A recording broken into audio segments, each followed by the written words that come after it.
What's up, everyone? Happy Football Friday. Very exhausted from last night in Green Bay, but Me too. I wasn't there, but I am also exhausted. good time all around. Lambeau is definitely a great place to watch a game. So yeah, let's dive in to that game, and then we'll talk some NFL news and get you ready for the weekend slate. So yeah, Lions 34-20 over the Packers last night. It was so bad. The first half was absolutely atrocious to watch. 27-3 at halftime. Um, yeah, I mean they were the time of possession was almost 10 minutes in favor of Detroit. Uh, they had like 240 more yards at halftime. And the Packers barely ran the ball. That's what I was yelling all the first half. I was like, bro, run the ball. Like, Yeah. stop making Jordan Love try to win the game for you. So Yeah. that's what I saw, anyways.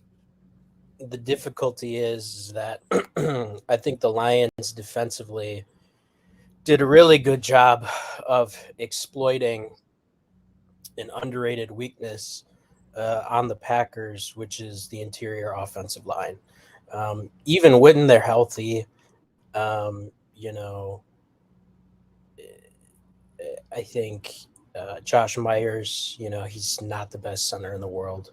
But now you add in the fact that Box out could be out for the year. Um, I don't know if he's going to be healthy enough to play football again. Um, Elton Jenkins is out, Pro Bowl left guard. Runyon got banged up in this game. I don't remember if he came back in or not, but I remember he was dealing with some issues. So And while the Packers are a top pass blocking unit in the league, when they're healthy, the run blocking has not been there this year. It just has not looked good. Um, and it's going to be hard to win games when you're that one dimensional. They have to figure out a way to kind of get that running game going. Um, so I think that needs to be the focus going forward. But I mean, props to Detroit for. I mean, they just ate up that O line all game. Um, Jordan Love never settled down, never looked comfortable, and like I said, they didn't establish the run. They weren't able to do anything really up front. So yeah, Yeah. And I said this during the game, but like people don't realize like it's so much easier to run block than it is to yeah. pass block. Which is And why so it's weird that they're the, so split. the fact that Matt LaFleur didn't even try, and my thing also was like, bro, why did you even sit Aaron Jones out this past weekend to get him for this game? Yeah, And you barely used him. yeah. Well, I So, and right, he got. I think he got 5 carries and a catch, like 6 touches. yeah, Yeah, right you there. got it right up there. If that's all the usage he was going to get, I would have rather he just sat out for this game again, Yeah. and then you had another 10 days of rest before the Oakland game. You know what I mean? So it's just there is definitely some questionable.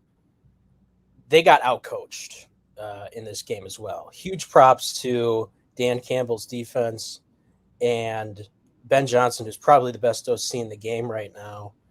They identified the weaknesses and they put their guys in positions to exploit that. And man, you saw it.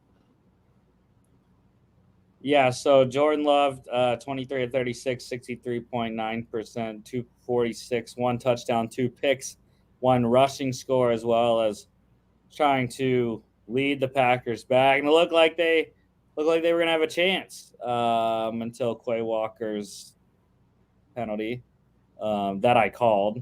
Um, I didn't call that they were gonna say he jumped from more than 1 yard out.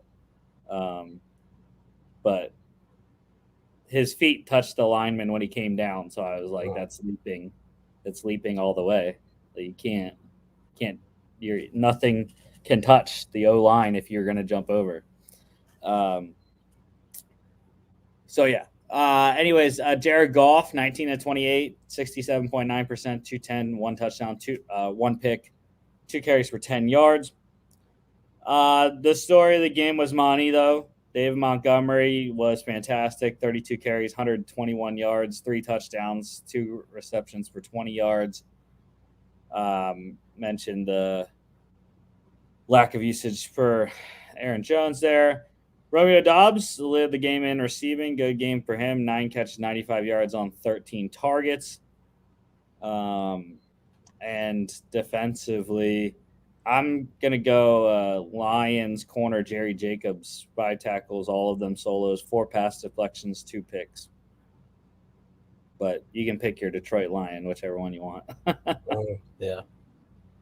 But yeah, people said did not like that I was saying Quay Walker had a shitty game, and they're like, yeah, but he had 19 tackles. I was like, that doesn't matter. He had 19 tackles because they were on the field for 3/4 of the game. Quay Walker did not play well at all, despite having 19 tackles. Yeah. And I will say that Quay Walker has looked better than he did last year for the first 3 weeks. But like you said, he didn't look better in this game. And my thing is that, and this isn't necessarily a Quay Walker thing, it's a whole defensive mindset. They just play soft. They just do. When the guards are pulling or they're coming at you, like, there doesn't seem to be anybody who wants to take those guys out. It's always falling to the left, falling to the right, and you're just going to get run by like that. That's the reason why they are like one of the worst run defensive units in the league and have been for the past few seasons, is because they don't have a lot of guys on that defense. As much skill is on that defense, there's not a lot of dudes who want to go and be physical up front. So I don't know. I feel like that's a coaching thing. That's a mentality thing. But yeah, I think they have to change. Well, yeah, I also saw Quay Walker get exposed in coverage multiple times as well. Slow to get to his zone. The one play that the Lions had on 3rd and 2 was absolutely masterful call on offense, where they brought Jahmyr Gibbs in motion to the tackle, and then he turned around real quick as the ball was getting snapped and motioned back out to the flat. And Quay Walker never had a chance because of how fast Jahmyr Gibbs is. So, yeah. Lions -2.5 covered over 45. All right, USFL news. So the USFL has officially filed their trademark application for the name National Spring Football League, the NSFL. And of course, the USFL and the XFL both announcing that they are intending to merge officially. So we're getting closer to one united spring football league, which is cool, I guess. I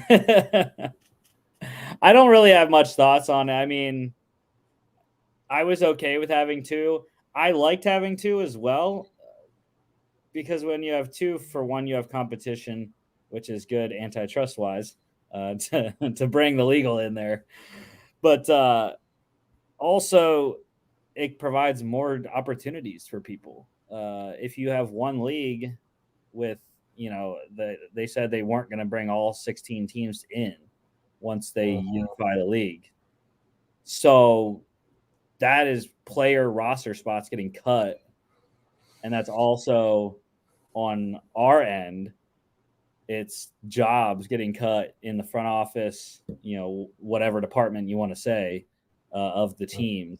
So I kind of am not for it, but I get why they had to. Yeah. Yeah, it's tough, and I didn't know that. I'm glad you said that because my hope was that they would kind of do an NFL style where they'd keep whatever the 8 teams from the USFL, 8 teams from the XFL, do the conferences, divisions, etc. Mm-hmm. But yeah, I mean, if they're gonna like just keep 8 teams, um, then it's hard to see the growth there. At the same time, I wonder if that they're going to be able to survive better together. You know what I mean? And in that case, maybe it's a better move because, and a lot of this will come out hopefully in the next couple weeks, but maybe behind the scenes, both of the leagues were struggling on their own. They needed to band together for survival. In which case, it's good because one league is better than none. Um, Yeah. but yeah, I mean, it's going to be interesting. Just another storyline to keep follow. Ultimately, I hope that the NFL just kind of hopefully keeps those ties out there. We know we mentioned, last season with the XFL, they kind of got involved a little bit in helping and also learning some things from the XFL and the way they do things. So hopefully, that continues. Yeah, and one thing that someone did put out when all this was announced is like, yeah, what you just said. Like having one league, it seems like the NFL is going to be more intrigued and more willing to work with a single league Cool. as opposed to having both. But until they're merged, it's business as usual. So USFL re-signing guys here as free agency starts on Sunday. There's about 80 plus players still unsigned, so that's the free agent pool from last year's teams. So the Stallions, two-time defending champs here, re-signing wide receiver Victor Bolden and punter Colby Wadman, and the Breakers getting two pillars of their defense back from last year, linebackers Gerard Fernandez and Vontae Diggs. Big pieces there for New Orleans. College football news: Michigan State has officially fired head coach Mel Tucker for his sexual misconduct suit there. Of course, he, you know, he is planning to file a wrongful termination suit. Michigan State did fire him for cause, so they are attempting to not pay him his $79 million that is left on his contract. And if you're out 79 mil, um, why would you not file a Yeah. wrongful termination suit? Yeah, going to be an interesting sports law case coming down the pipe for us. Yeah, yeah. But yeah, as far as I know, I mean, he's gonna lose. Um, they might settle, but there's no way he's getting all 79 mil. Yeah. As far as the language that I saw, for cause in his contract meant anything that he did that negatively impacted the image of the university, which this Yeah, would count. that would definitely do it. And one other thing, college-wise, bad news for Jimbo Fisher and the Aggies. Texas A&M quarterback Connor Wegman is out for the season, broken foot from last week's game. So they are going to move ahead with former starter Max Johnson, I believe, at A&M, who played well last week in Wegman's stead. NFL news. So big thing today. Big thing happened in the NFL today. The NFL and the NFLPA have modified the league's gambling policy for betting on NFL games. You now, for a single bet on an NFL game, you get 1 year violation, well, a 1 year suspension. For betting on your own team games, you get 2 years. And if there is any evidence of match fixing, it is a permanent banishment from the league, which makes sense. For non-NFL games, this was the bigger one that helped some people today. Not betting on non-NFL games at work, in the facility, team buses, team hotel, whatever. Anything outside of your own time at home. First violation is 2 games. Second violation is 6 games. Third violation is a 1-year suspension. So, like I said, it helped out a couple guys. Jamison Williams for the Lions and Titans offensive tackle Nicholas Petit-Frere. They are both going to be reinstated on Monday after serving 4 game suspensions, originally 6 gamers for both guys. Yeah. Gonna help my fantasy teams. Appreciate that. I appreciate them relaxing the non-NFL games because it's like, what kind of effect does that have? You advertise all these gambling things, and then your players want to do it on non-NFL games. Like, I don't know. So I appreciate them relaxing that part of the rules. Yeah, and I still don't understand like the betting on NFL games. Like, how stupid do you have to be? Yeah. Like, to bet on your own league. Like, and like my one friend said on Twitter today, if you're playing in the NFL or any other professional athletic organization, why do you need money from betting? Like, Yeah. you're making millions. Yeah. Why do you need to bet and make money on betting? It just makes no sense either. Well, So, yeah, and especially these higher profile guys like Williams, like Calvin Ridley. These are all guys who either were high profile rookies, so their signing like bonuses are going to be bigger, and I think Ridley was on his second contract at that point with the Falcons. So, yes, I could maybe understand it if you're like a,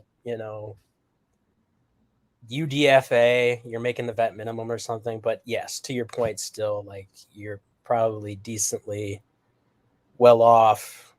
And even if you're not, you probably don't want to spend that extra income gambling. So, IR wise, like you kind of foreshadowed there, the Packers right before the game last night placing left tackle David Bakhtiari on IR. He had arthroscopic knee surgery. Expected to have a second surgery in a couple weeks. That is supposed to help him stay fully healthy for 2024. yeah. So there you go. No plans to retire either. Yeah. Yeah. It's sad, man. There's no other way to put it. Like, this goes all the way back to, I think it was New Year's Eve of 2020. So we're going on like 3 years here. Like, and it's kind of derailed what would otherwise be a gold jacket career for one of the best offensive tackles in the game. And it's unfortunate. I think what's going to end up happening is that at least the goal probably for the two individuals right now is that D-Bach and Rodgers are going to take this season to get healthy, and then they're going to try to get back up together in 2024. I don't think it's just hard for me for whatever reason to picture him coming back and playing kind of as a Packer. It's just kind of tough. Well, yeah, at some point the Packers have to move on. They have to draft the successor. Yeah. And And if I don't know where the Packers are going to end up because they're kind of in the middle range right now of the draft order. So I don't where I project the Packers. I don't think they're going to be high enough to get Olu Fashanu at the top. So looking at some of the other left tackles, probably like OT3 or maybe even 4, depending on where they land in the draft. I think what they'll probably do is that, and another Penn State guy, Rasheed Walker, has been doing pretty well holding down the left side, surprisingly for D-Buck. I think what they'll do is they'll probably see what they have in him. If he continues to play decent, they'll probably not touch it in the early rounds, but they'll probably do their classic, mid-round, throw a couple darts and develop those guys to just kind of keep it rolling. But like you said, either way, they do have to kind of keep planning on a future without David Bakhtiari at left tackle. A couple other IR guys. The Bengals placing rookie wide receiver Charlie Jones on IR. Don't know what that injury was. I just saw that he was placed on IR. And Chargers placing center Corey Linsley on IR. A non-emergent heart-related medical condition. So I have no clue what that means, but something to do with his heart, I guess, which is never good. Don't know what a non-emergent thing means. Probably some kind of pre-existing condition that they knew about that must have flared up or something.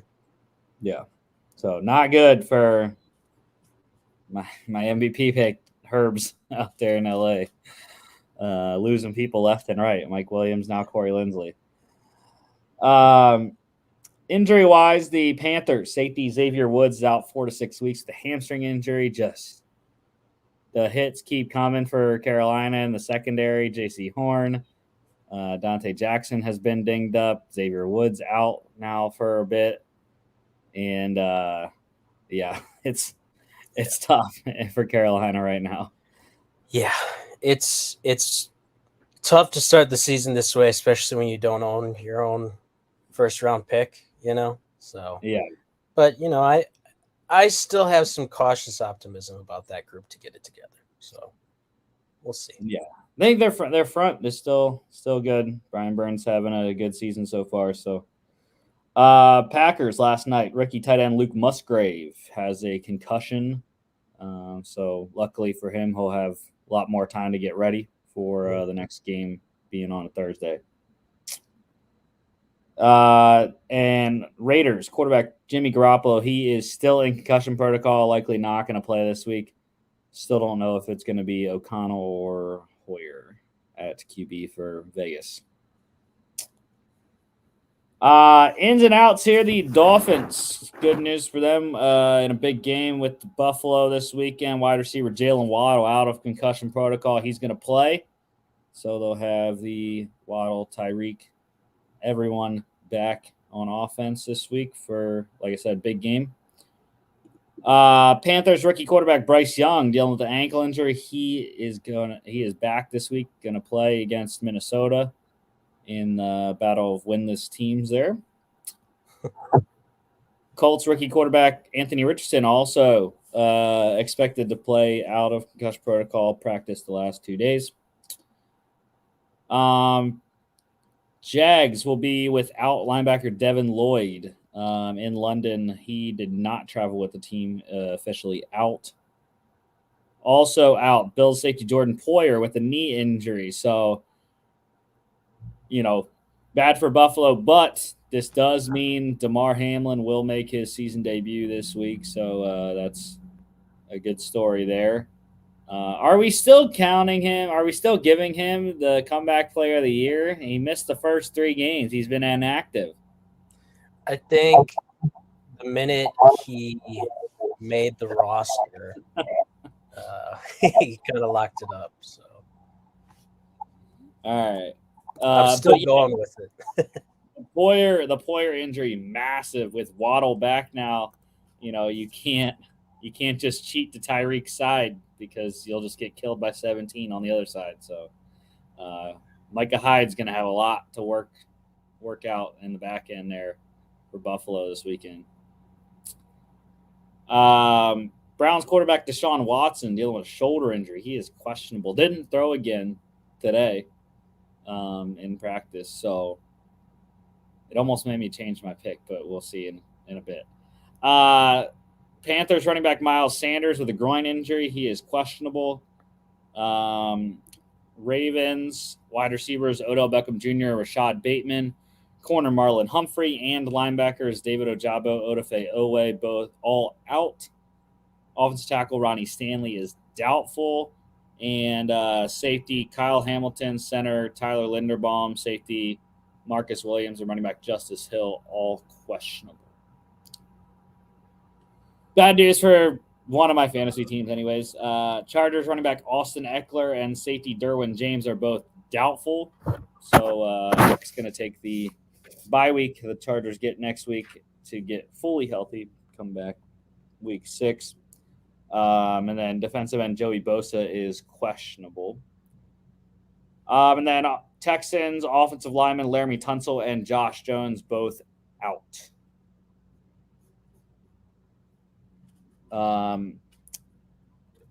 And for Chicago, safety Eddie Jackson dealing with a foot injury, and corner Jalen Johnson with a hamstring injury. They are both out against the Broncos.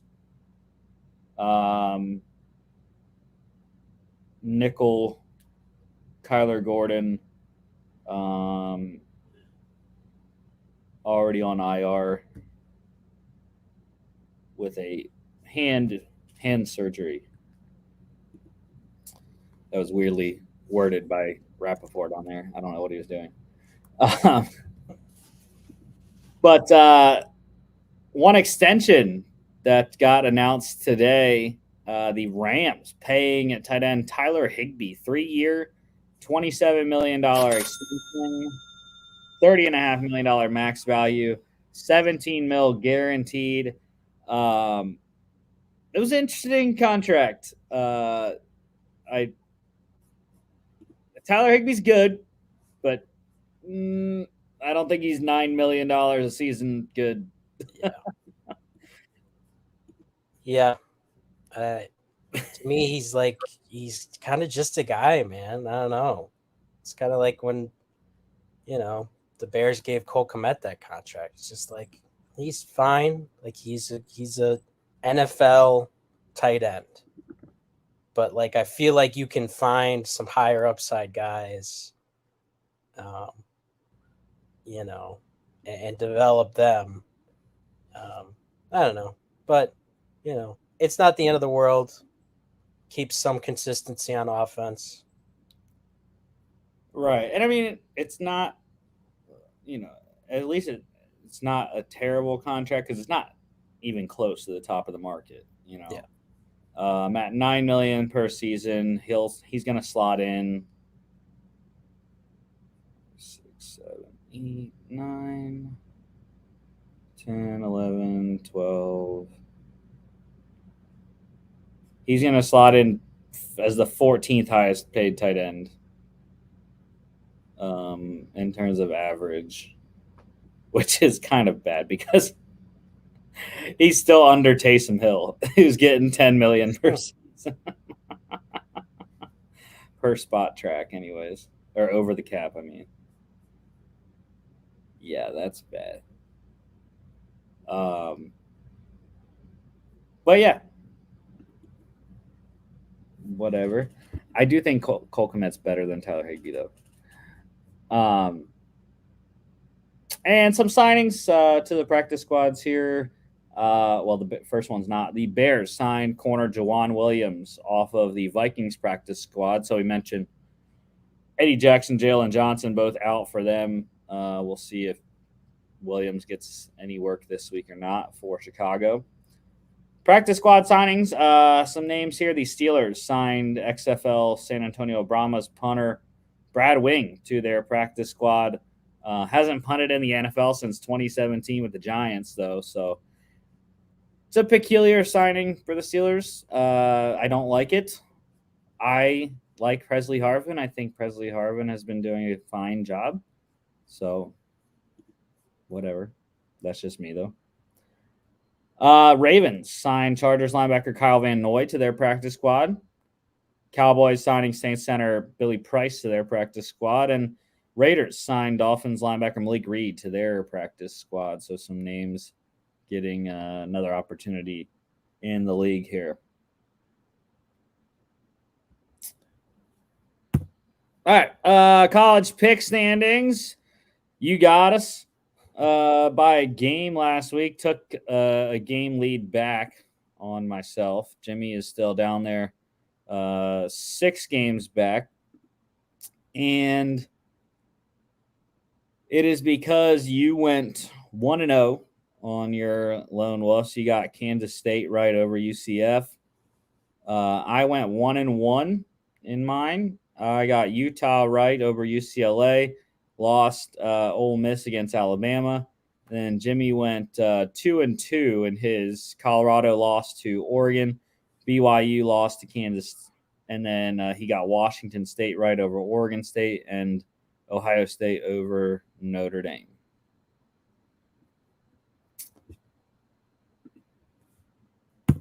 All right, we got 2 games tonight. There's actually 4 games, I think, on the slate total, but we're going to pick 2.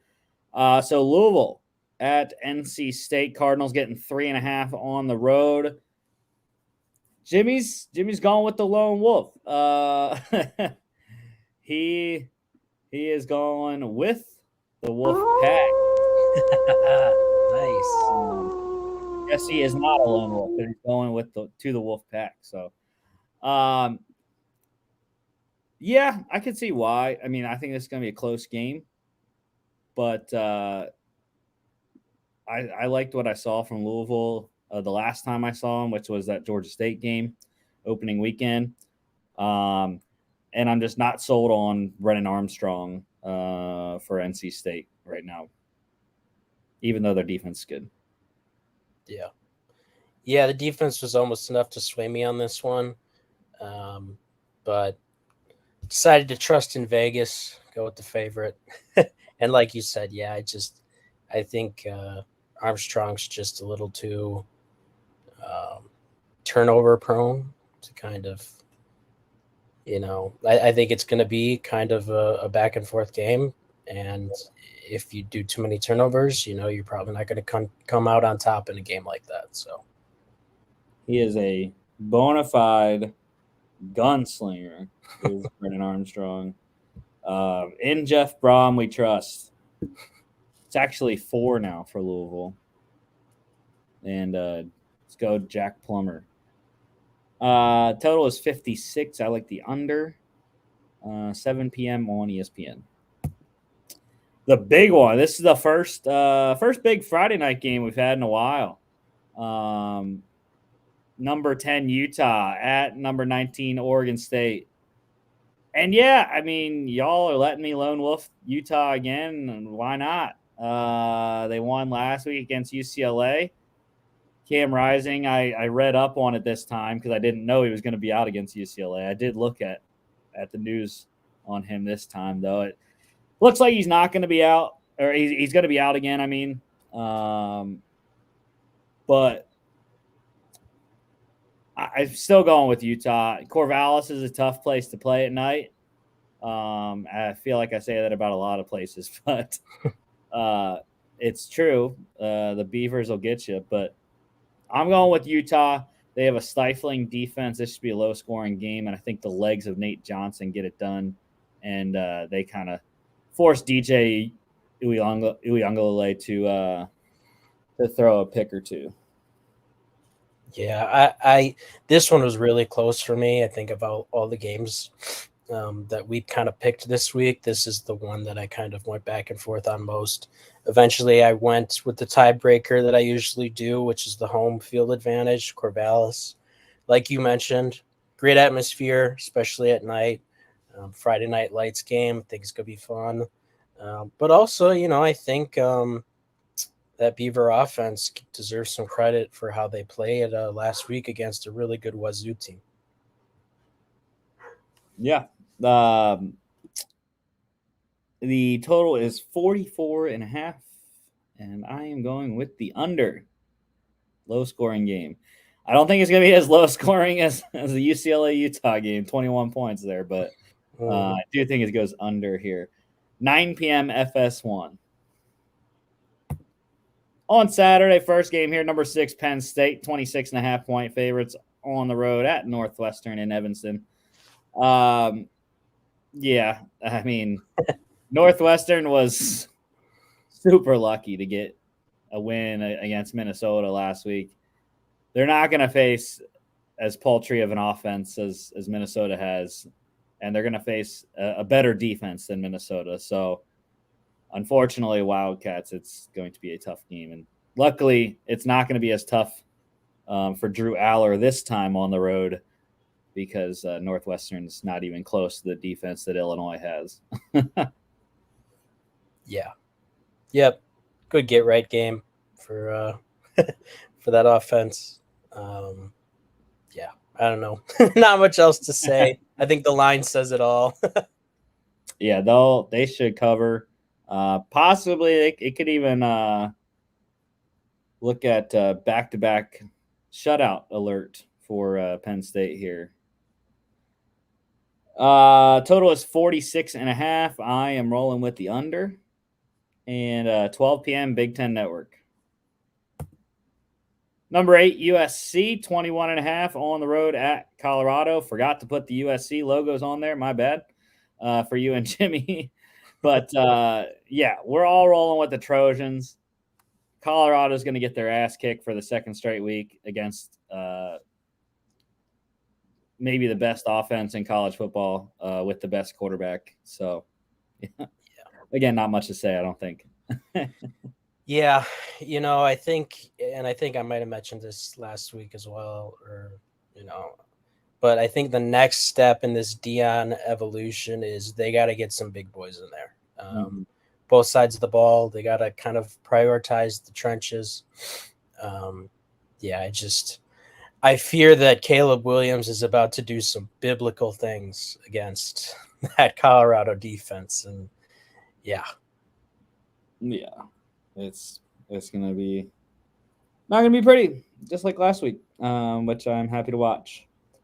Total is 73 under. I mean, the USC defense isn't that good either. They're not as good as Oregon's, but I think they've gotten better. But 73 is just ridiculous under. Though Caleb Williams probably put 73 up by himself. Not doing it. 12 p.m. on Fox. Number 22, Florida at Kentucky.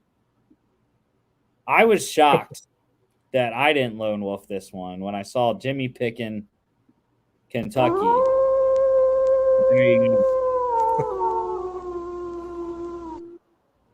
On the Gators. Yeah.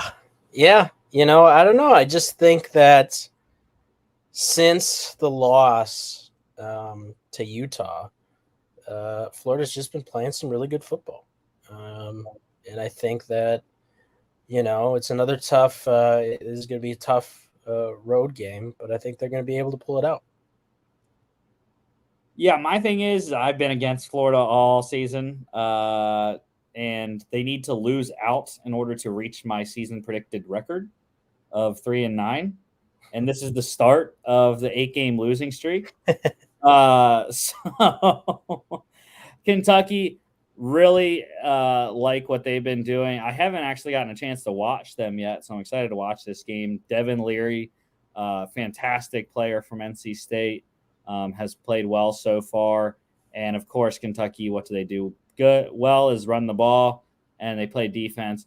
I don't think Graham Mertz is going to thrive in the road environment at Lexington, and I think the Wildcats get a top 25 upset here at home.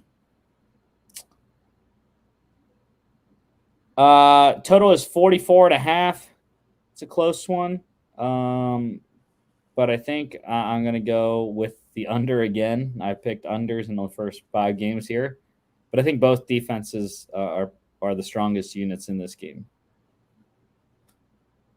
12 p.m. on ESPN. Clemson at Syracuse. Another lone wolf for Jimmy. He is he's the king lone wolves. And I was shocked that I was not lone wolfing on this game as well. But I think you know the same things that I know about Syracuse and what happens when you go to the Dome. It's tough. And also, Syracuse has been this close the last 2 seasons. I think they finally break through and beat Clemson at home this year. Yeah. Well, I mean, Syracuse has just been fielding some good teams the last couple of seasons as well. So this isn't Syracuse of old. This is a tough team at home. And my thinking is that Clemson sitting at 2-2 this season already isn't living up to their standards. And I think that they're going to be kind of less motivated, to be honest with you. I think there's going to be a letdown. I don't think they finish, 6-6 or anything like that. But I think, even though they played pretty well against Florida State, it was a good game. I think there's going to be some letdown. Yeah. And I also, on the Syracuse side, my boy, Garrett Schrader, he said, like I said, they've been close the last 2 years. He's been the starting quarterback. And this is the year. This is his last chance at Clemson. And he wants to go out in his final year as beating one of their rivals. And also, people thought I was crazy. I think giving Syracuse a 9-3 record, and here we are. They're about halfway to that. So, and Duke, bro. I try to tell people about Duke too. At 9-3 for me preseason. People need to listen to me more. Now, granted, I had Clemson winning the ACC. Okay, I'll give you that one, but. I've been right on the Dolphins in the NFL. I've been right on Syracuse. I've been right on Duke so far. When takes collide. The total here is 53. I was surprised to see that one. I'm going under again. Why not? Syracuse stifling defense in the Dome turns Klubnik over a couple times. 12 p.m. on ABC. About USA, South Alabama at James Madison. 2.5. I think this is going to be a good game, even though South Alabama's 2-2. JMU has surprised, I think. I haven't watched any of their games yet this year, but the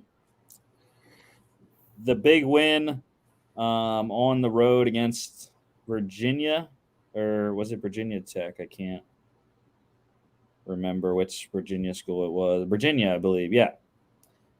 And then they get a close win against Troy, which was one of the top competitors in Sun Belt. This is Sun Belt game number 1 for South Alabama. They had a poor loss last week, though, against the Chippewas of Central Michigan. So I think that's might be why we're picking JMU. But you know me, I'm always on the Dukies.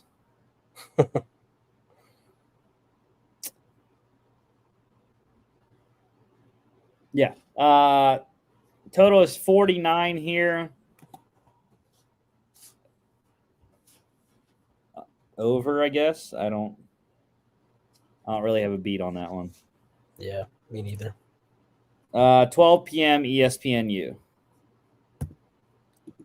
Go Dogs. Number 1 Georgia, 14.5 points on the road at Auburn. This is the South's oldest rivalry here. So I wasn't really too shocked that no one took Auburn. But first road game for Georgia this year. Carson Beck's gonna have to figure it out. But I think what we've seen with Georgia the last 2 weeks is what this offense is going to be. They've gotten the run game going. Dejon Edwards and that O line has really been punishing people. I think that's what they're going to do against Auburn, and that's going to set up Carson Beck for a good day. Yeah, part of me wanted to be edgy. I almost took the upset here, but all Georgia's done is won the last 2 and now quarter season. I'm not going to bet against them until they give me a reason to. So, yeah. Total's 45. I like the under. I think 42 is a good spot for that one. 3:30 SEC on CBS. Number 2, Michigan, 18-point favorites at Nebraska. The Huskers. Again, Michigan's not gonna face any difficult opponent until they play Penn State. So, yeah, I mean, they still shouldn't be ranked number 2, but anyways. Yeah. And, I think Michigan is a good team, but yeah, I mean, they haven't played anybody yet to justify that number 2. I think it'll be an interesting eval game for JJ McCarthy because, going back to the Colorado game, that first 3-ish quarters, the Nebraska defense played Shadur Sanders really well. So from that perspective, I think it could be interesting. But yeah, I think this will be another 31-ish to 7 kind of victory for Michigan where, they're just the more talented team. Right. And they're not going to look good again. They're not going to score more than 35 like they haven't done all season. And the stupid AP poll is going to keep them at number 2 because they win. Just saying. Total here is 39. It's ridiculously low.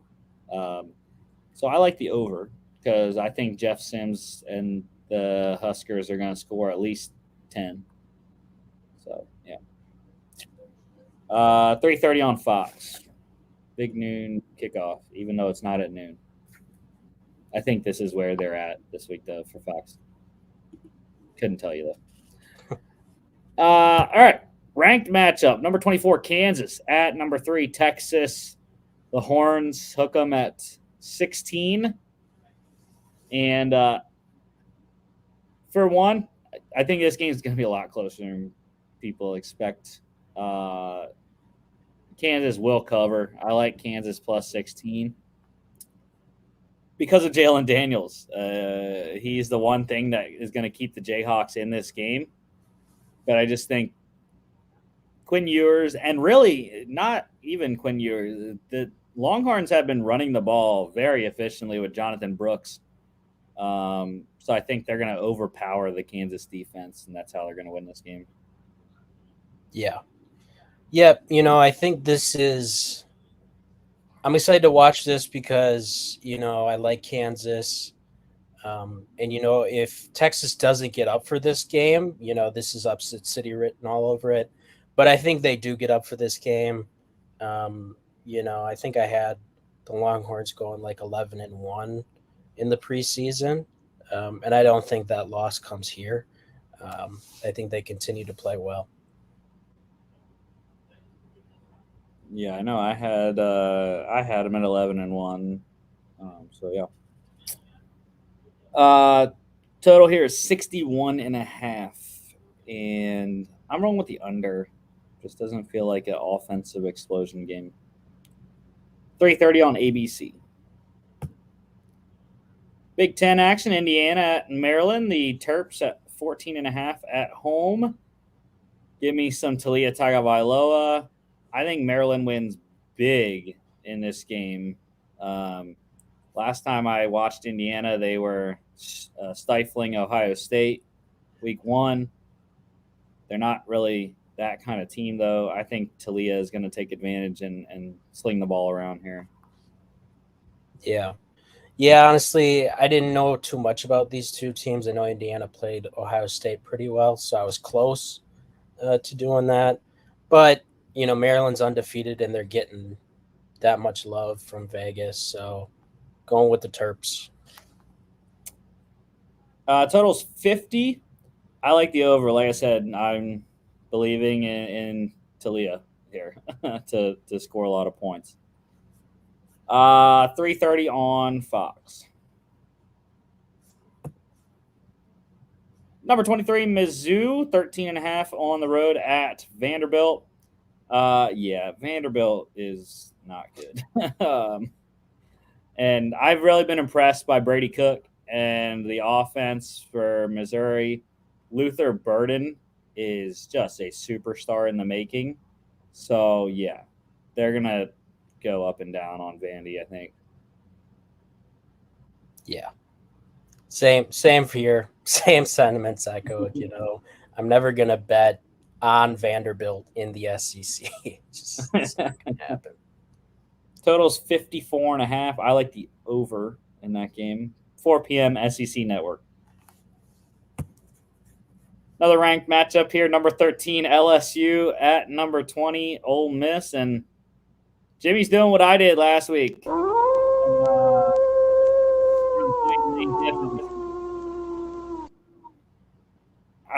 I couldn't do it this week. Not against LSU. I think LSU is a better team than Alabama. Even though they're just below them in the rankings. Ole Miss has.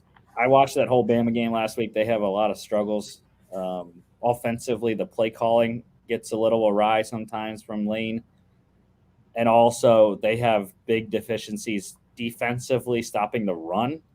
So I think Logan Diggs is going to do well in this one, and Jaden Daniels has been playing out of his mind since they lost to Florida State. So, yeah. Yeah, I think that for me, LSU, I think just has more talent on both sides of the ball. I think they're a little bit more balanced. And I think, Jaden Daniels just has a little bit more of that veteran presence. So I'm going with the Tigers. Oh, and another thing to watch for, Harold Perkins to have a monster game because Ole Miss's offensive line got eaten alive by Bama last week. So, yeah, LSU's D-line should also do well. Total 67.5, though. Let's go with the over. Why not? 6 p.m. on ESPN. Number 9, Oregon. Ducks getting 27 on the road at Stanford. Yeah, the Cardinal are a struggling team right now. They, lost to Sacramento State. Their one win was on the road at Hawaii, and Hawaii's not a very good team either. So, yeah, Oregon's Bo Nick's going to have a good day again. Yeah. Coming off a big win against Colorado, and then, they kind of have it's unfortunate, because, I'm used to, the 2010 Stanford teams that were some of the best in the Pac-12. But unfortunately, Stanford is kind of a cupcake at this point. And yeah, I don't see any problems for Oregon. That 27 points they're getting might be even too strict, to be honest with you. Mm-hmm. Kobe Gerhart days. Yeah. Stanford. Total is 60. I like the over. I like Oregon by themselves getting that. 6:30 Pac-12 Network. Iowa State at number 14, Oklahoma. And yeah, I mean, this is almost the same game as the Oregon game. I mean, Iowa State, with all their betting scandal issues, they don't have a lot of their best players.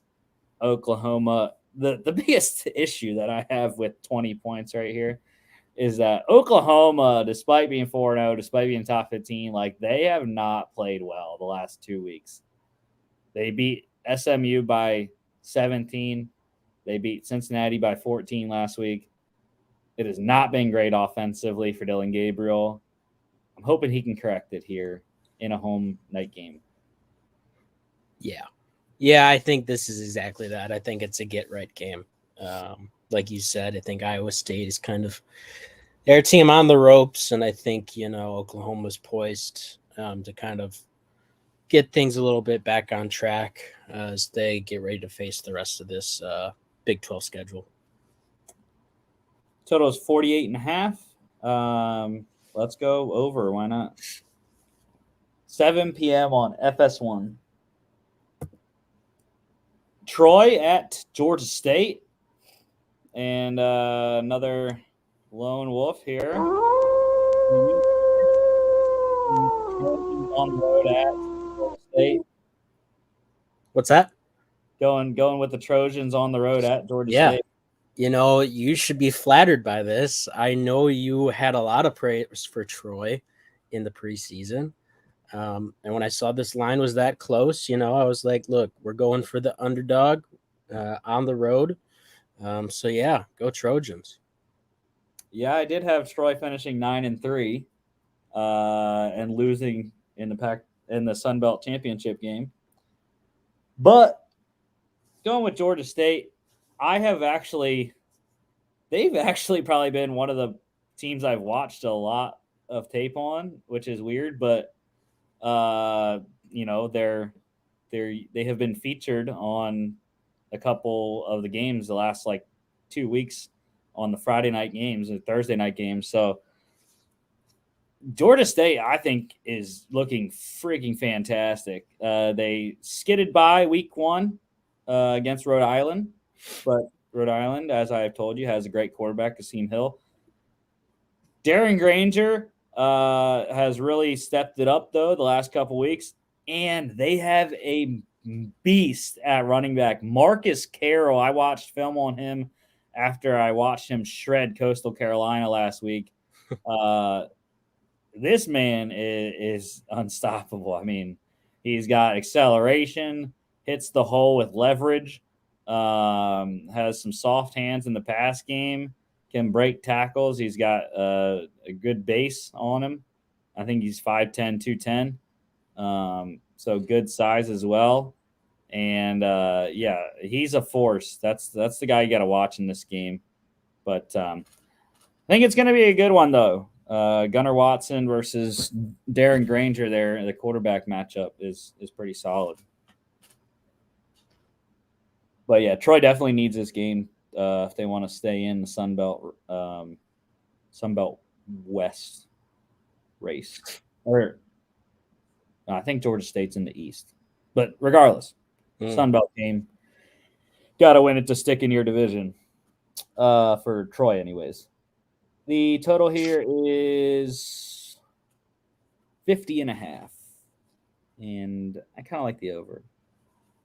7 p.m. ESPN Plus. This is probably the big one of the weekend. Number 11 Notre Dame at number 17 Duke. 5.5 for the Irish on the road, coming off the loss against Ohio State. And it's going to be close. Duke's going to cover. Duke is going to cover, I think. I wouldn't be shocked if Duke wins because they're at home. And the fans will show up in droves for this game, just like they did the Clemson game. But like the Irish, I think the Irish should have won that game against Ohio State. They are still the tougher team, Coach Day. They're still tougher than Ohio State. But this is going to be a good test again, though, for Notre Dame. Yeah. Yeah, that was a weird post-game victory lap that Ryan Day took.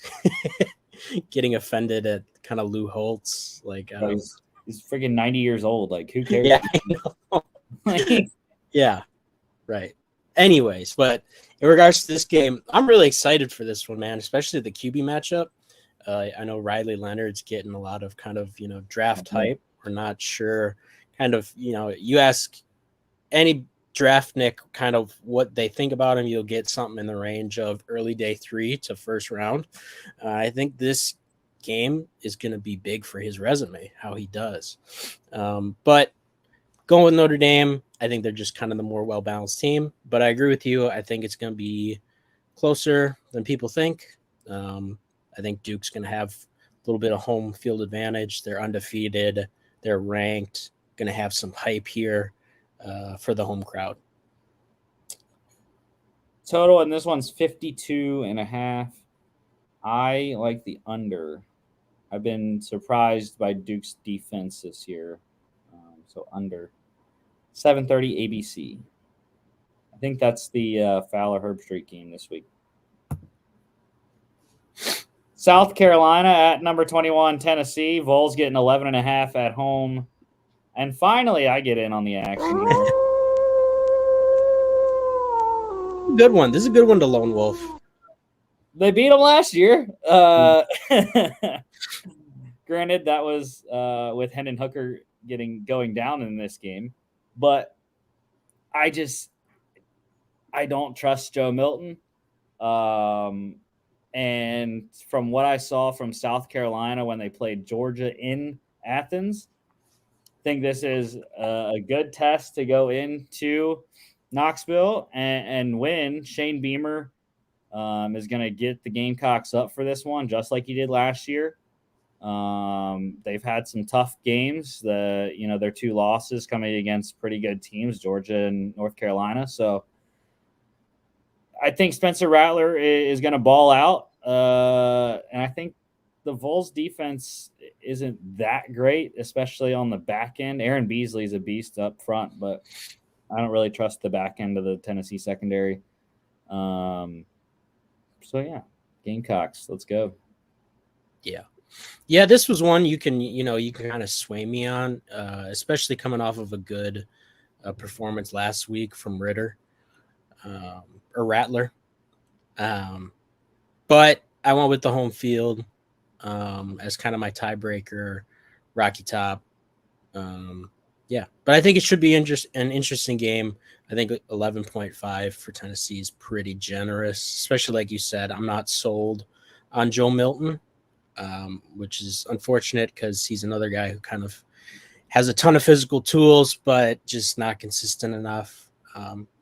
But yeah, still going with the Vols at home. Total is 61.5. And over. Like I said, I think Rattler plays well. So over that. 7:30 SEC Network. West Virginia at Tennessee. We're all on the Horned Frogs here. 13.5 at home. I just think despite WVU being 3-1, TCU's the better team. And the Mountaineers are rolling out a freshman quarterback right now. So on the road, that's a tough matchup for the Mountaineers there. Yeah, I think TCU is still a pretty good football team. They kind of got, pushed to the side after that Colorado game. But, I mean, it was a close game. So they've been doing fine since. I think they're still going to be a decent team kind of in the Big 12. They'll be able to kind of make some noise, be competitive. And, yeah, for me, West Virginia just really hasn't been that team in the Big 12 the last couple of seasons. So rocking with the Horned Frogs. Total's 52. I like the under in this game. 8 p.m. on ESPN2. San Diego State, the Aztecs on the road at Air Force. The Falcons getting 10.5 at home here. And again, it's just, Air Force, they looked really, really good last week. I didn't get a chance to watch the game live against San Jose State, but I did watch some film. I was watching Emmanuel Michel, John Lee Eldridge, the duo at running back there, fullback and running back. So, I don't think San Diego State's going to have any answers for the triple option here. Yeah. Just supporting the troops on this one, man. Total's 43.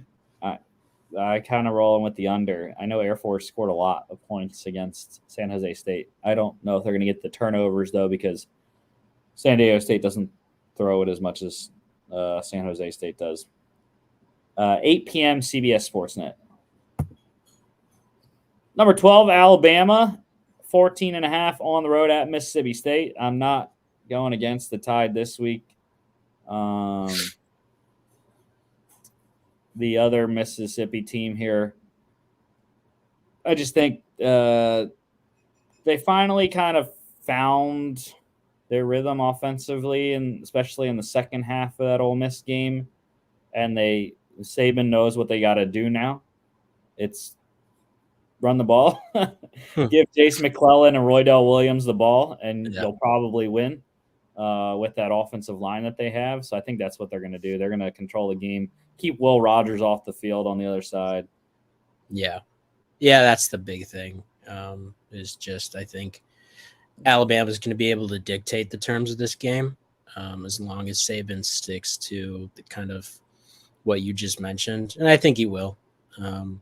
And Bama's another team where, the loss to Texas, really good Texas team, but they're still going to be a really good team by the end of this season. I think, I think they're going to be the favorite in a lot of games. Still finish probably with some kind of New Year's 6 appearance. So yeah. Total's 46. I like the over in that game. 9 p.m. ESPN. Number 7, Washington, 18.5 on the road at Arizona. The Huskies should roll. I've been surprised. I haven't watched a single Arizona game. I don't know how they've gotten to 3-1, but Michael Penix is a different animal. Yeah, he really is, dude. To play against. So yeah, I think I hadn't watched a lot of Huskies football before this week when I kept seeing all these scores, and I was like, I got to see this for myself. You know what I mean? So watched a lot of highlights and cut-ups this week, and man, that offense is just crazy. It might be one of the more talented offenses we've seen in the last few years. They're legit 3 deep with Jalen McMillan, Rome Odunze, and Jalen Polk, dude. You're talking, I'm seeing these guys make catches that are just insane. Like, Michael Penix has been playing out of his mind, and like, he has a great arm and he throws a great ball, great spiral. But these wide receivers, man, they are crazy good. And I think another underrated element for them is their O-line. Penix is getting such clean pockets, and they're able to also open some lanes in the run game. So obviously it's still early. They haven't really played anyone of some substance yet. But this is one of those teams that I'm excited about going forward here. And I'm definitely going to keep my eye on them. Yeah, Washington is the number 3 rated pass blocking unit, number 1 passing offense. And what's crazy, actually? Arizona is the number 2 pass block unit per PFF. So there you go. That's something to watch. Arizona actually has a really solid grade, to be honest. They're at 88.5, which unfortunately there's so many other good teams that are graded highly. Overall grade, that is, that only is good for 48th Arizona. But yeah, Jaden DeLora on the other side. Total 66. Let's go over. I want this to be a classic. I want Arizona to cover. I want this to be a Pac-12 after dark, just straight shootout. And I know I froze, but this happened with Jimmy and I last show, so it's okay. Did it? Yeah. Well, you look flattering. It's it's a good screenshot. But anyways, I want this to be a Pac-12 After Dark classic. Arizona and Washington. Jaden DeLora, Michael Penix, just a straight shootout. Let's score 80 in this game. I'm with 10 you. p.m. on Pac-12 Network. And I have to wait to see once this gets unfrozen here to go to the next slide. But we have one more FBS game here. Nevada at number 25, Fresno State. And the Dogs getting 24.5 at home as a newly minted top 25 team. But yeah, Fresno State, I've been impressed. I didn't think they were going to be that good without Jake Hayner, but Mikey Keene coming over from UCF really surprised me. And Nevada is just a trash pile right now. Man, Fresno State QBU question mark? Getting to put another guy in the league? Yeah. Maybe. Yeah, I mean, for me, I saw this. I was like, okay, 0-4 team versus 4-0 team. Yeah, let's just send this one in. Make it easy. Total is 51 here. And I'm going to go with the over. 10:30 p.m. FS1. All right, brother, man. I'm going to hop off. All right, man. I won't know because it's still frozen, but maybe me hopping off will kind of counteract it, and we'll get back on track. Yeah, we'll see. All right. See you, dude. So the FCS game of the week here is a good one, I think, anyways. Number 30, not number 30. Number 12, North Dakota, the Hawks. The Hawks 2-1 at number 1, South Dakota State, the defending national champ Jackrabbits at home here. They've had some struggles, but they still have Mark Gronowski. They still have the Yankee brothers. So I think the Jacks are going to get it at home. Big Missouri Valley Football Conference game. And I think they come back and get this thing done just like they have in the past. And of course the camera doesn't want to work again like it has before, but we're gonna fix that. And I'm back as Logan leaves. But all right, this game here. So yeah, love the Jacks at home. Mentioned the guys that they have on offense there. Give me 3 p.m. ESPN Plus. NFL pick standings. Logan gets a 12-3 week like Jimmy had the first 2 weeks.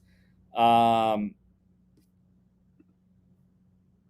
Wolf wise, Jimmy and I went 10-5 there because of our Lone Wolf issues. Logan, once again, just like college, he went 1-0 in his Lone Wolves, freaking picking the Cardinals that he didn't even mean to pick, but it's okay. I'll come back. Jimmy is still 3 games up on Logan. I am 7 games back. I held pat on Jimmy's lead on me anyways.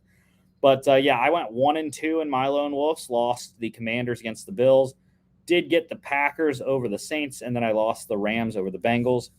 And then Jimmy lost his only Lone Wolf, the Falcons against the Lions. So big week here. Start off in London. If that was a good accent, I don't know. But anyways, Falcons at the Jags. We are all on Jacksonville. Surprised Jimmy didn't want to roll with his Falcons like he did last week against Detroit. So, but we're all going on the Jags. Really bad loss last week against the Texans. Calvin Ridley has had some issues. I just traded for him, though. Maybe that's the thing he needed. Maybe he just needed me to trade for him, get on my team, and help me out instead of helping someone else out. So let's hopefully have a big game, Calvin, this weekend. 3 points for the Jags at home. They're home away from home in London, and total is 43 here. I like the over, I think, in this one. 9:30 a.m. on ESPN Plus. The Commanders at the Eagles. Start of our 1 o'clock slate here. We are all on Philly, which makes a lot of sense. What I have loved to watch for Philadelphia so far is that they have not even been playing their best, and they're still 3-0. So it makes sense. The 9 points. The Commanders got absolutely rolled against the Bills at home last week. I think Washington +9 is a good move. This is a divisional matchup, and I don't think the Commanders are as bad of a team as they played like last week against Buffalo. So I think, Commanders +9, but Eagles win the game and get this thing going. I think Jalen Hurts going to have to throw the ball more, though, with that Washington front stifling DeAndre Swift a little bit more than he has been the last 2 weeks. Total is also 43 for this game, and I like the under in this one. Steelers, 2.5 points on the road at the Texans.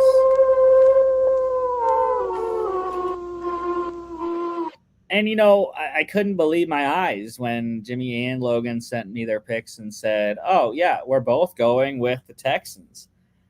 I was like, bro, what are you doing? The Steelers are on the up and up. I understand the Texans had a massive game last week against the Jags, but the Steelers' defense is totally different. The Jags don't have the pass rush that the Steelers do.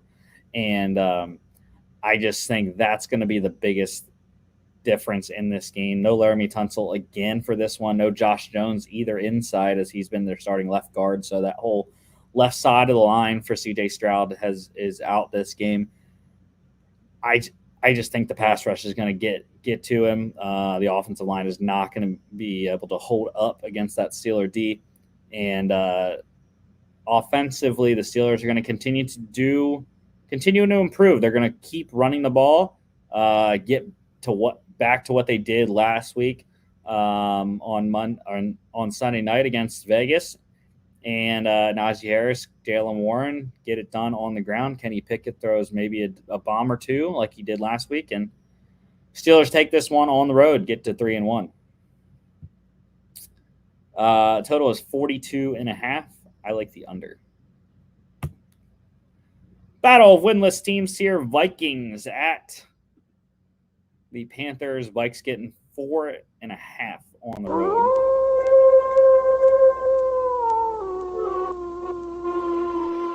And unfortunately, Andy Dalton's not going to play in this game. It's going to be Bryce Young, but I have confidence that Bryce is going to get back into the saddle here, back at home, and they're going to get this thing done. I understand the Vikings offense is really good.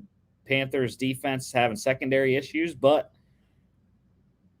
I'm hoping that the Panthers pass rush will be able to get to Kirk Cousins, kind of like they did against the Saints, where they lost close by 3. And that's what I'm banking on. I'm banking on Bryce throwing the ball against a porous Vikings defense. And hopefully Miles Sanders plays so they can run the ball. If not, Chuba Hubbard is capable. And I think they're going to exploit the running attack or the run defense for the Vikings, which is I know they were bottom third last week. They improved to 27th, so they're still down there anyways, in terms of run defense. By the way, that Steelers game, Texans run defense is graded 32nd, so last in the league.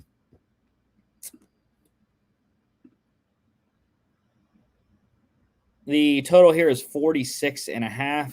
I like the under. Keep it close, Panthers D. Dolphins at the Bills. I was shocked. We all went with Miami. It's not going to be last week. Not going to be even close to last week. But I've been on the Dolphins every week. I'm on them for the long haul. They're my AFC champion this year. And this is the test. This is really, the first big test of the year for Tua and that Miami offense and the Miami defense as well. So I think they have the capabilities to do it. They've played some tough games against Chargers and Patriots so far. And if they get this one, 2-0 in the division looks really good. And you put yourself above the Bills by 2 games. So, yeah, give me the Dolphins. The Bills had a great game last week, but I don't think their defense is going to be able to hold up against the receivers of Miami, especially with Jordan Poyer out at safety. The total here is 53.5. I'm leaning on the over. Another winless team game here. Broncos 0-3, Bears 0-3. Broncos getting 3.5 points on the road in Chicago. And yeah, the Broncos are the better team. I mean, Justin Fields is just absolutely a dumpster fire. Cannot throw the ball. I think it's going to be close. Probably the best chance the Bears are going to have for the majority of the year. But Russell Wilson has played actually really well. It's just he has not gotten any help from his defense. And so I think the Broncos win this one because they do get help from the defense in this game. Justin Fields throws the ball to the other team maybe a couple times, and they get out of Chicago with their first win of the Sean Payton era. Total is 46 here. Under. Bears aren't going to score. Ravens at the Browns. Like I said, I was close to changing my pick because of the Deshaun Watson news with the shoulder injury. It's concerning. It almost made me switch out Amari Cooper from my fantasy lineup as well. But I'm sticking with Cleveland. Their defense is really good, and I think they're going to give Lamar Jackson problems this game. They're not going to let him run. Myles Garrett's going to be a beast, especially no Ronnie Stanley on that left side. So that should give Zadarius Smith. I think Myles Garrett usually plays left defensive end, so the right side of the offense. So should give Zadarius Smith some good opportunities on the other side without Ronnie Stanley there.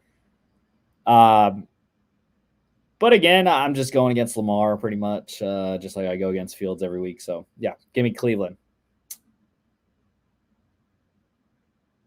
Total is 39.5.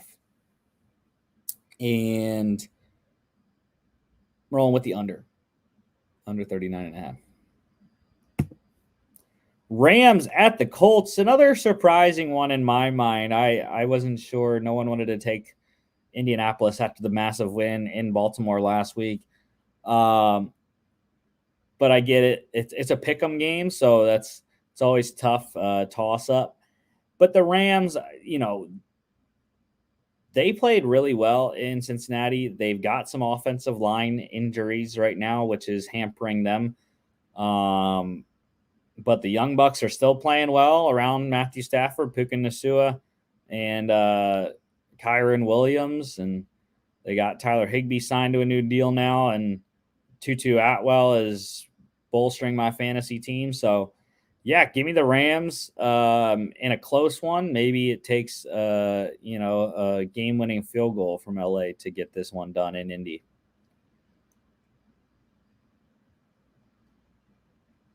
Total is 46.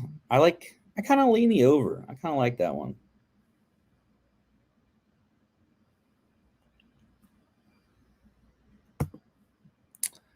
The Bucks at the Saints. Jimmy back on the lone wolf train here.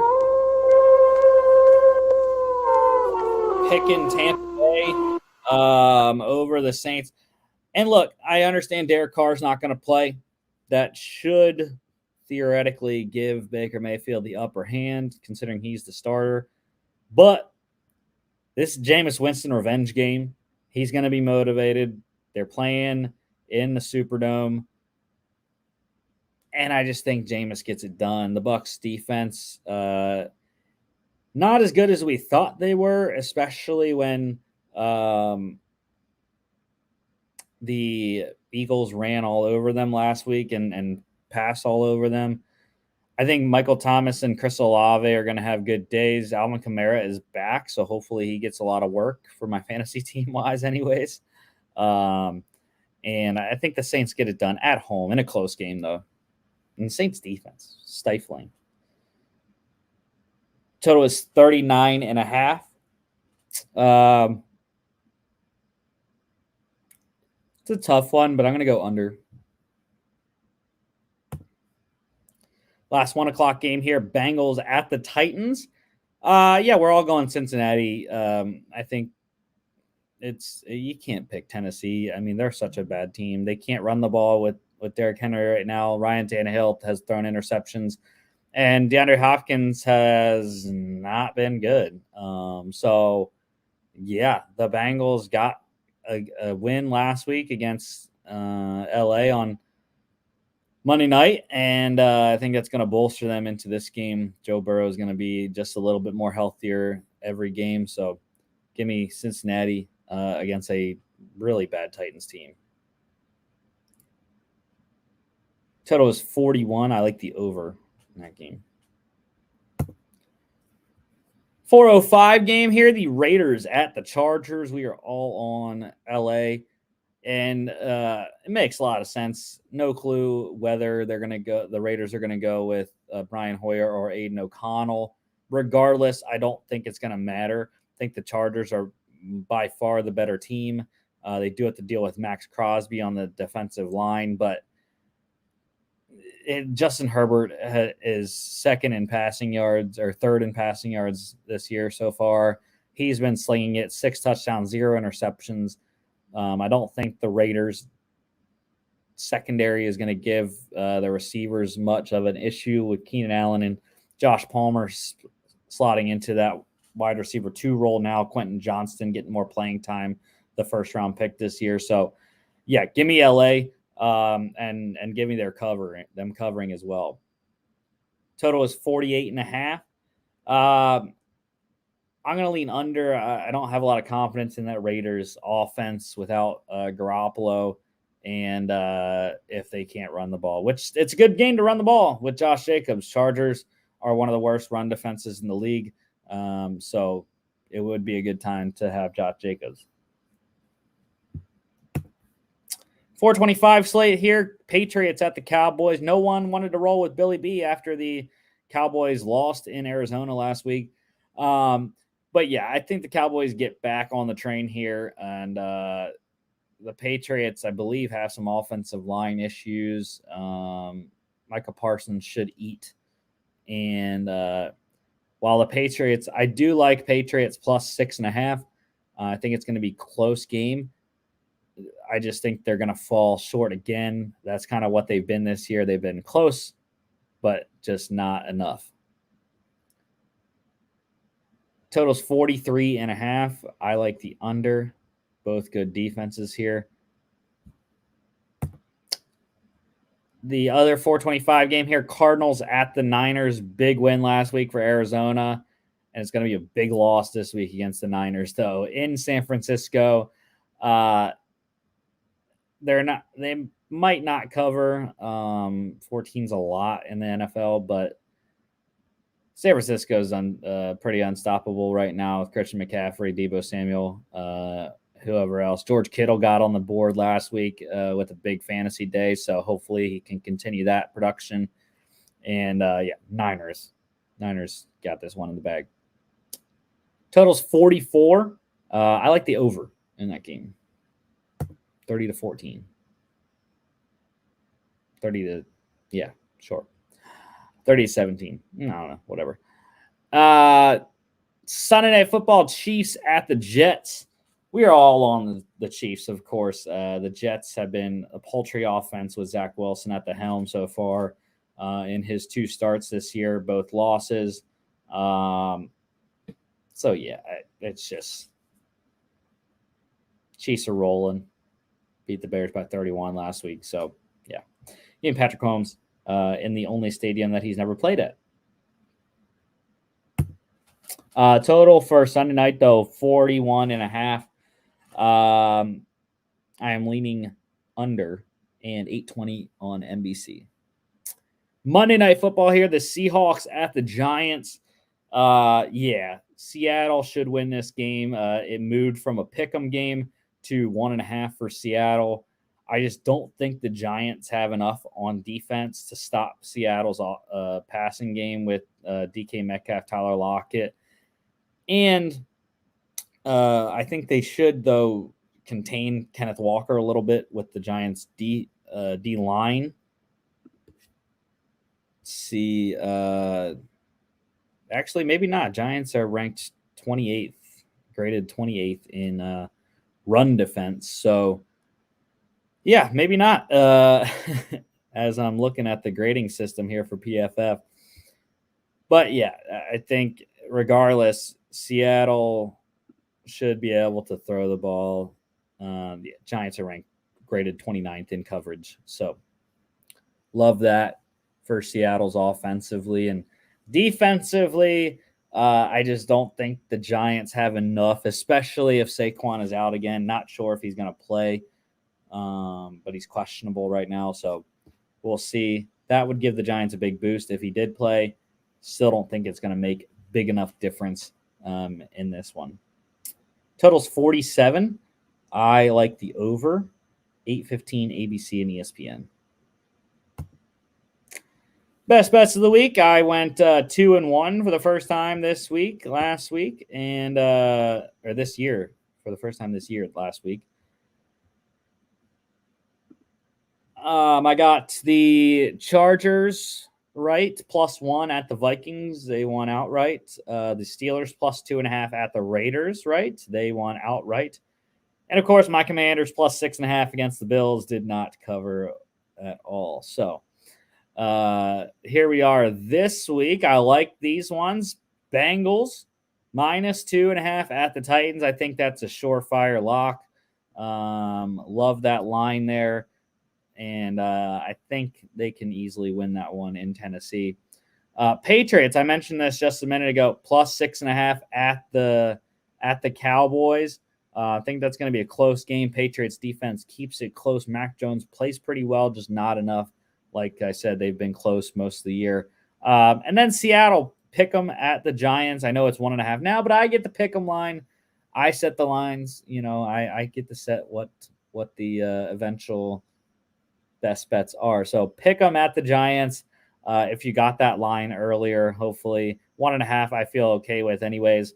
But yeah, I like to pick them against the Giants. Think Seattle can win that one, even though it might be a little close.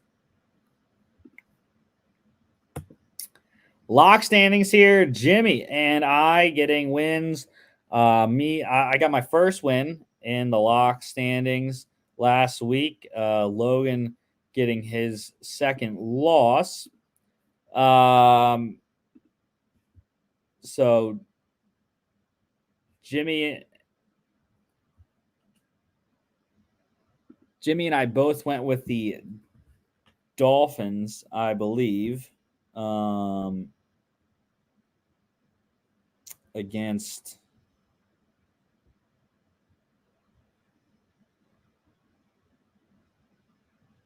the Broncos. Oh, no, he went with the Bills over the Commanders as his lock. And we both got wins last week, though. Logan lost his. He had the Jags over the Texans after I called it a cop-out and an easy one.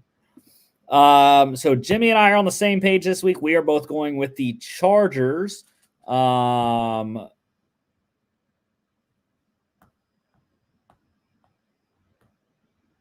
Chargers over the Raiders.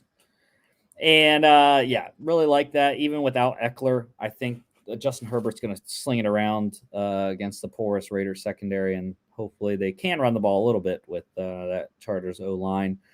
But Logan is once again going cop out. He's going a 9-point favorite with Patrick Mahomes and the Chiefs in New York. So sure, why not? Our rule is 10. You can't go above a 10-point favorite. So sure, Logan, take your cop out and give yourself a win. Dog standings here. Jimmy and I are undefeated still, 6-0. We were all on the same page last week. That's why we're all 2-0. We all went with the Steelers plus 2.5 at the Raiders, winning outright there in Vegas. And yeah, I mean, we're on fire. I've gone the Steelers back-to-back weeks here, and I have picked the same team. I've picked the same two teams now for the entire season so far. So Logan, with his lone loss, the Packers in week 2 did not win outright. So here are the dogs of the week. Jimmy and Logan in lockstep. I gave them the benefit of the doubt, +3 for the Texans against the Steelers. I'm lone wolf in that game anyways, so go Steelers. And I'm rolling with the Dolphins again, just like I had them in week 1 against the Chargers, +2.5 at the Bills. We all picked Miami to win that game, so I think they should have a good shot at it. I hate having the 2.5. I wish it was 3, but this is the way it goes. And so, yeah, give me the Dolphins. Give me Tua. Give me Tyreek. And let's get some turnovers on Josh Allen this week in Buffalo. And that is the show for today, y'all. Thank y'all for watching. Next Friday, we'll be back talking week 5 NFL, week 6 college football. We'll have all your game, the Thursday night game recap. And of course, we'll preview all the weekend slate. Don't forget to follow us on all our social media at FAA Podcast on Instagram and X, at FAA_bets on X as well. FAApodcast.com is our website. You can check us out here on Facebook, YouTube, and X, as well as Spotify, Apple Podcasts, iHeartRadio, and TikTok at Football Addicts Anon. Thank y'all for watching again, and we will see y'all back on Tuesday.